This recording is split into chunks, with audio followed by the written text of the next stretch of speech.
Hello everyone, I'm going to go over my Witch Occultist that has 51 million damage. It's based off of mostly summon cast golems damage, but it also focuses on zombie damage as well. So I'm going to jump into the talent tree and go over how I would level my build.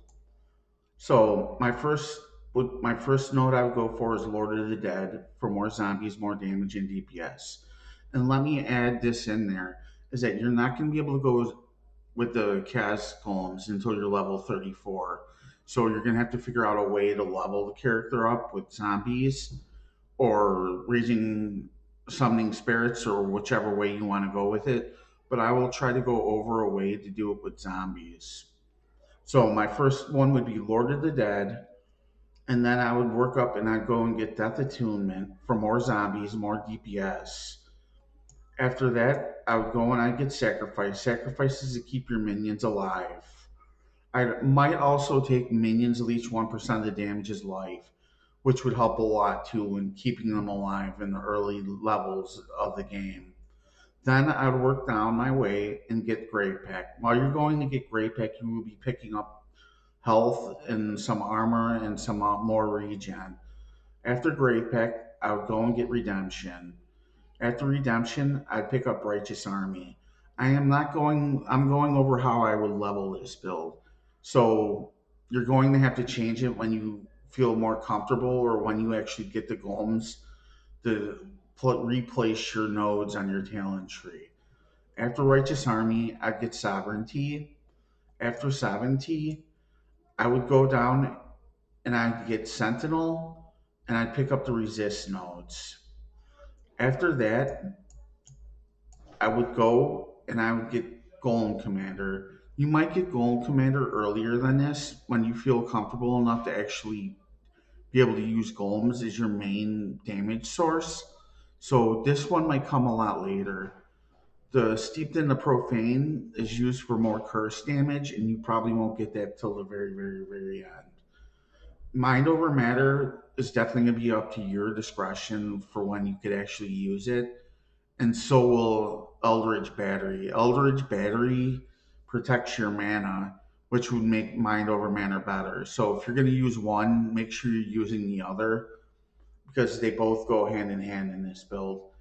The Cluster Jewels cost me about 2 to 3 divine for both of them, and I did not care about the passive skill that I had in there. I picked Renewal because I think it's probably the best passive skill that you could get for cluster jewels for minions. And what it does is it gives your minions 1% life regeneration, 5% chance to deal double damage when they're full on life. So, and then I'm going to go over this, the gaze. And this is a lot of damage. What it does, oh, that's not the gaze. Hold on a second. Where is the gaze? Here it is. The gaze increases your damage over time, and your main damage source for this build is chaos and poison. So this is going to affect your damage a lot. And what you want to do when you actually do get the gaze is to increase the damage with ghastly eye jewels. And you can only have 5 ghastly eye jewels to increase the damage by 30%. So remember that. And the ghastly eye jewels that you use, I would specifically go for certain stats for them. Let me try to find one really quick. Where is one? I might not even have one. Okay, here's one. You want to have minions deal increased damage if you've used a minion skill recently. And you want to have an increased chance to poison enemies as well. And the other stats that you're looking for are minions deal chaos damage and minions deal physical damage. I don't have the perfect ghastly eye jewels because they're very expensive and they're hard to come by. And they're not very easy to make as well. The Watcher's Eye could be anything, but you really want to have cast resist while affected by purity of elements. It helps a lot. The other ones that would be useful would be more armor with determination. Um, that's another good stat. Like use your best judgment. But I gave you two, but the one that you really want to focus on is cast resist while affected by purity of elements. And I'm going to go over this right now. I'm probably say it again, but purity of elements is the most important buff that you're going to have for this build. Purity of elements makes you immune to elemental elements, which is huge in this game. If you could remove any type of damage source from an enemy, I look at it as being hugely good.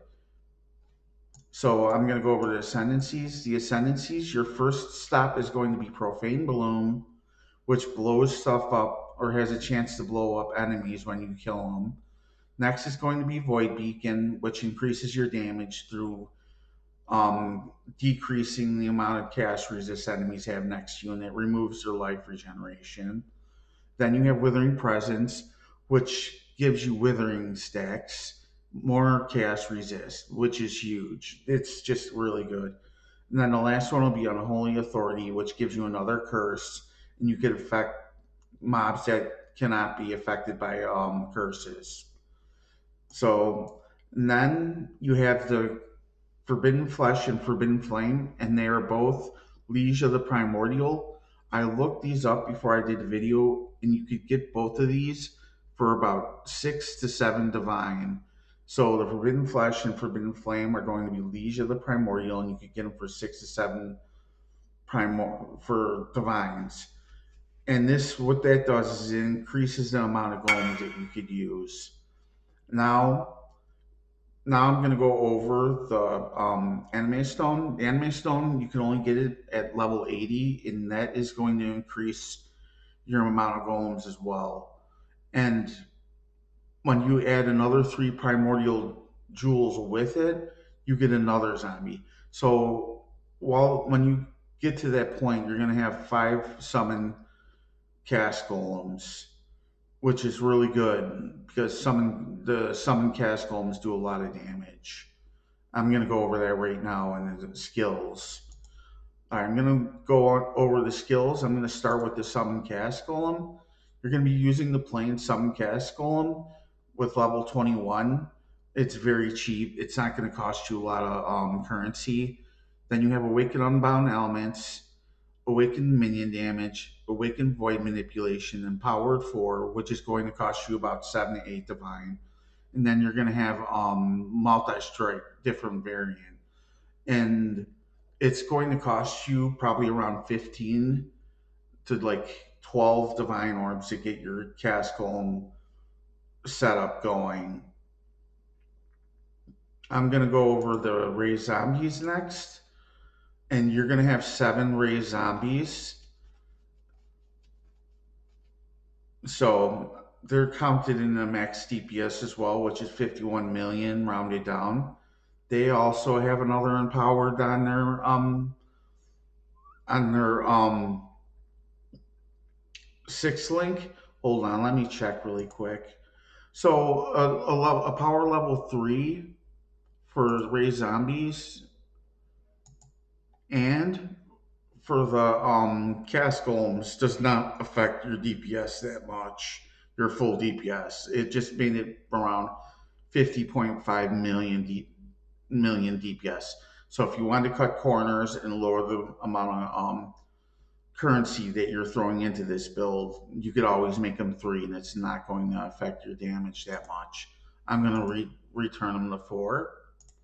They have Awakened Minion Damage. You have Calling Strike, which kills creatures that are under 10% life and increases their damage. Very good.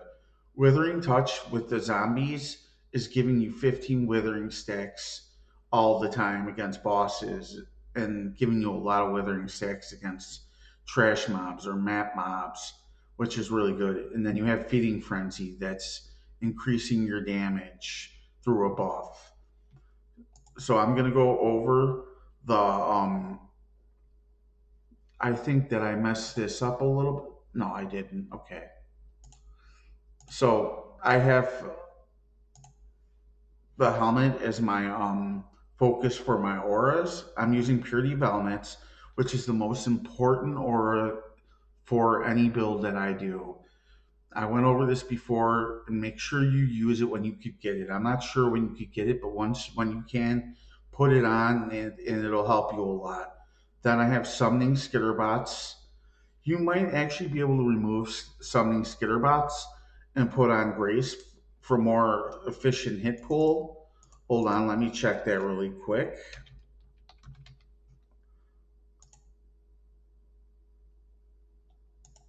Yes, you could. So if you want to become more survivable, you could always put Veil Grace or just Grace on.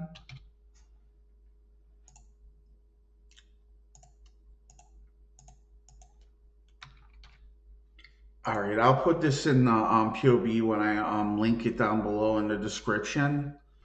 But I will have summon skitterbots left out with a different variant. So you'll have the choice of doing more damage or being more survivable. When I finish the video, I will be using the summon skitterbots. So I'm going to leave it with this on right now. Hold on, let me check the damage decrease was about 2 million. So it's about 50 million without the summon skitterbots.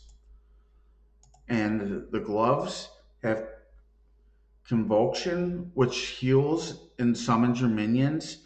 And your guess that you eye jewels will be affected by this because you're using a minion ability, and that's the way I get those.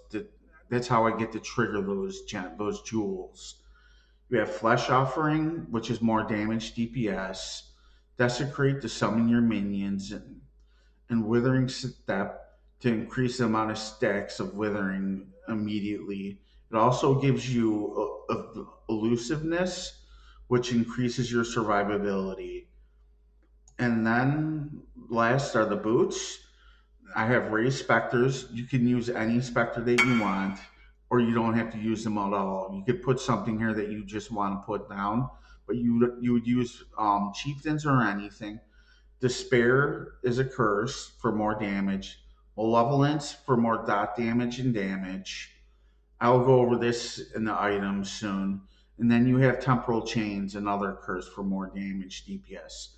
There's a different variant for Malevolence and Despair on here. That goes over the skills. I'm going to go over the items now. The Cane of Kulamak is the best staff in the game for minions. It's the best item in the game for minions, if you ask me. And the reason I say that is because of the increased max life that it gives.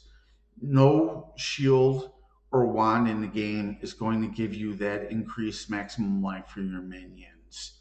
If it did, I would be using a shield and a wand, but considering I cannot get that increased max life from a shield and a wand, or a shield or whatever, I think this is the best item in the game for minions.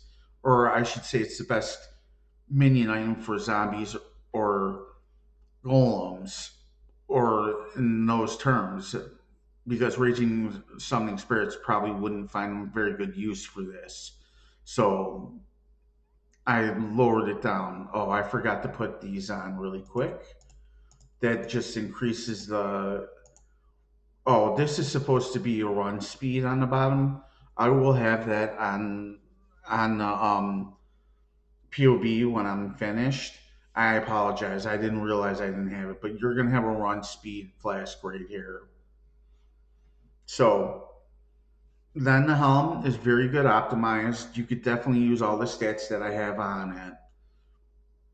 The body armor has the wrong increased aura effect. You might want to have malevolence for more damage, or you might want to have chaos for more, not chaos, you might want to have grace or determination increased aura effect for more survivability. And then other stat implicit is fine. The main stat you're looking for on a chest is minions have 60% chance to poison enemies on hit. When you take it off, it's an absurd amount of damage loss. I'm going to take it off really quick, and it was a 25 million DPS loss in full damage. So make sure that you get that stat on there. And the cool thing about it, getting the chest with the minions have 60% chance to poison enemies on hit, is that it has armor, evasion, and energy shield.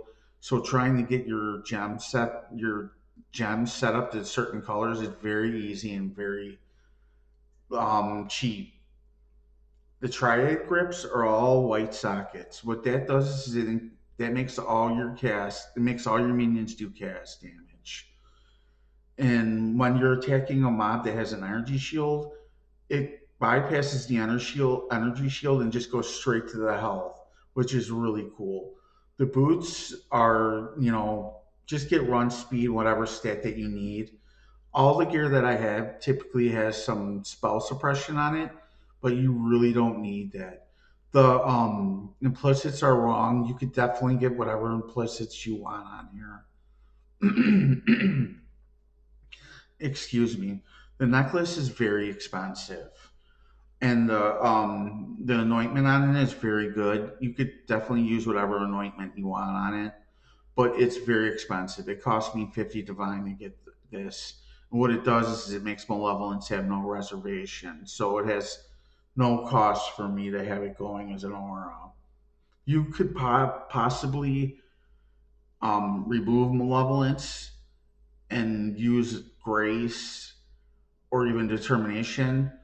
You could do that, and you could save yourself a lot of currency. You might lose quite a bit of damage on the full DPS. Hold on, let me check really quick for you. I'm going to turn Malevolence off to see how badly it affects the full damage, and it is not bad.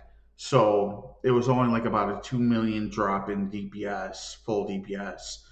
So you could definitely switch the no reservation amulet to suit your needs. The rings are both really good. They're optimized very good on my PoB, but you could definitely get a pair of bone rings cheaper than what I probably got them for. But there's tons of bone rings that you could choose from. The belt was pretty expensive. Again, the helmet was expensive for me, and the belt was semi expensive. I think I paid like about 3 divine orbs for this belt, and it's optimized very well.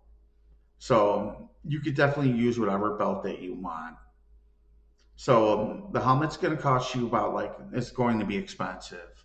It cost me probably like around 8 divine to get the helmet, but the chest was very very cheap. The gloves are about 4 divine. Boots were about 2 divine for me. The amulet was really expensive, but I went over that. You could definitely use a different one. The rings cost me about like a 5 divine each, but you could definitely get really good rings cheaper than that. I just splurged on them. I wanted a really good one, and the belt cost me about like 3 divine to 5 divine.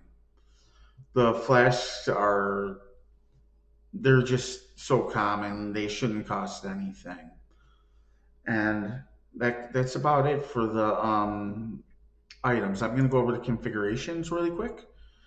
The major god is the one that increases your physical damage reduction with nearby enemies by 8% and your movement speed by 8% with enemies by you.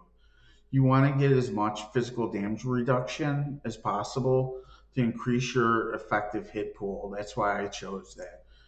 And I used the minor god that doesn't allow you to be affected by bleeding while moving. I think that's really important.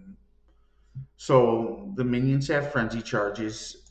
You don't need to have that on. You could use whatever specter you want. It's like about a 2 million full DPS drop if you don't use frenzy charges. So in the whole scheme of things, it's not really that affecting you that much. Your minions have unholy might when they kill something. This is a pretty big buff. So when you're doing bosses, you're not going to have this.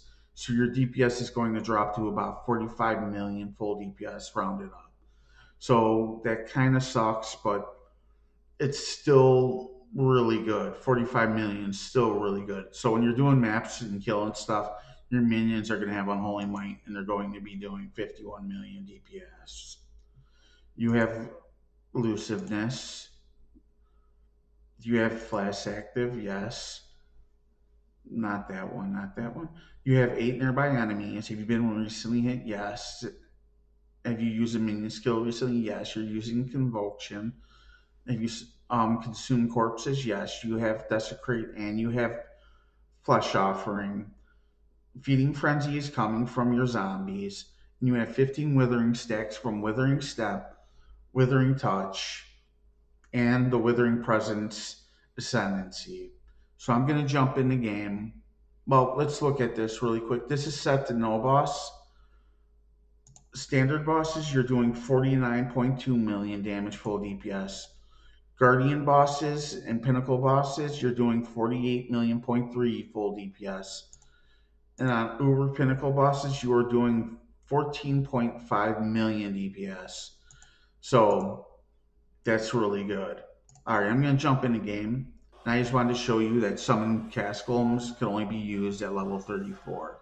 And I went over that with the talent tree earlier on. So I'm going to jump into some maps really quick and show you what's going on. I'll buff them up a little bit. I'm not going to edit this at all. If I die, I die. You know, who cares, right? Everyone dies.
Alright.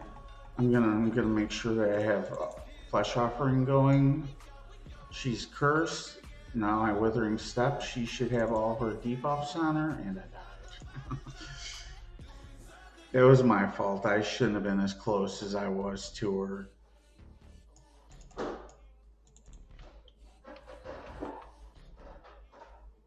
Alright. Oh.